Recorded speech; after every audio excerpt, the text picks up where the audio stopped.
Olá, leitores do Engie Química Santos SP, beleza? Aqui é o Pedro Coelho, com mais um vídeo bem interessante para vocês. Hoje, eu vou estar lendo a postagem sobre o experimento de Millikan da gota de óleo, pois eu sei que tem leitores que amam essa voz maravilhosa. Mas antes, eu vou lembrar ao pessoal que não gosta da minha voz zoeira, que eu deixei o link da postagem na descrição do vídeo. Então, bora começar logo essa bagaça. Experimento de Millikan, da gota de óleo. Realizado por Robert Andrews Millikan em 1909, o experimento, que ficou conhecido como experiência da gota de óleo, foi desenvolvido por Millikan para determinar o tamanho de uma carga de um único elétron. Essa experiência é composta por uma câmara fechada com lados transparentes, que é equipada com duas placas de metal paralelas, que adquirem uma carga positiva ou negativa quando uma corrente elétrica é aplicada. Abaixo temos uma foto do grande Robert Millikan. Entendendo a experiência de Millikan da gota de óleo. Nessa experiência, Millikan utilizou um atomizador que pulveriza uma névoa fina de gotas de óleo na parte superior de uma câmara que está a baixa pressão, e sob a influência da gravidade e da resistência do ar, algumas gotas de óleo caem através de um pequeno buraco na placa de metal superior. Abaixo temos um esquema simples da aparelhagem utilizada por ele. Em seguida, Millikan aplicou uma carga radioativa nas placas de metal, que ionizou o metal e fez com que os elétrons do ar se ligassem às gotas de óleo que estavam caindo, fazendo com que as mesmas adquirissem uma carga negativa.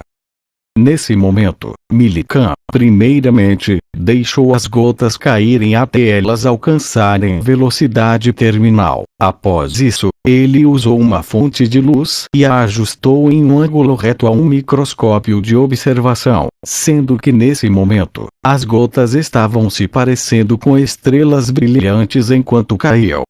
Isso fez com que ele pudesse medir a velocidade terminal da gota que estava caindo e ainda, futuramente, calcular a massa da gota de óleo. A bateria anexada nas placas de cima e de baixo foi usada para criar uma tensão elétrica, que produziu um campo elétrico na câmara inferior que atuava nas gotas, sendo que, se tivesse feito com a voltagem certa inicialmente, a força eletromagnética equilibraria a força da gravidade em uma gota e a mesma ficaria suspensa no ar. Além disso, se ele ajustasse a diferença de potencial ou a tensão entre as placas de metal, a velocidade do movimento da gota poderia ser aumentada ou diminuída, sendo que quando a quantidade de força elétrica ascendente é igual à força gravitacional descendente conhecida, a gota carregada permaneceria em fase estacionária, ou seja, a gota não cai. Após ter conseguido determinar a voltagem elétrica necessária para suspender uma gota, ele repetiu o experimento várias vezes, variando a intensidade da ionização no ar, de modo que diferentes números de elétrons saltassem para as moléculas de óleo a cada vez.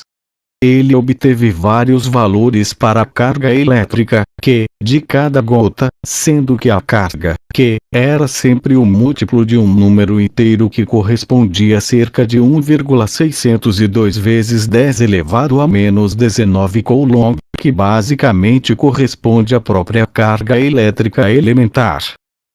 Nesse experimento, ele acabou conseguindo determinar que, com a equação abaixo, considerando que o peso da gota suspensa, mg, tem que ser igual à força elétrica, Q vezes E, a equação utilizada foi Q igual a mg sobre E, sendo E o campo elétrico aplicado, m, a massa da gota de óleo, g, a aceleração da gravidade, q, a carga elétrica. Desde o tempo da experiência original de Millikan, este método ofereceu a prova convincente que a carga elétrica existe em unidades naturais básicas.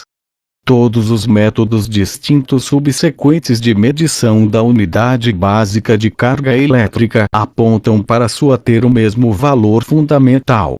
Millikan conseguiu colocar uma carga sobre uma minúscula gota de óleo. Para medir o quão forte um campo elétrico aplicado tem que estar para evitar a queda de uma gota de óleo. E aí, galerinha do YouTube, curtiram a leitura do tio, hein? Então, bora se inscrever no canal, deixar o polegar direito aí no vídeo, e nos seguir nas redes sociais, e aproveite e compartilhe esse vídeo com seus amiguinhos nas redes sociais. Beijos do tio.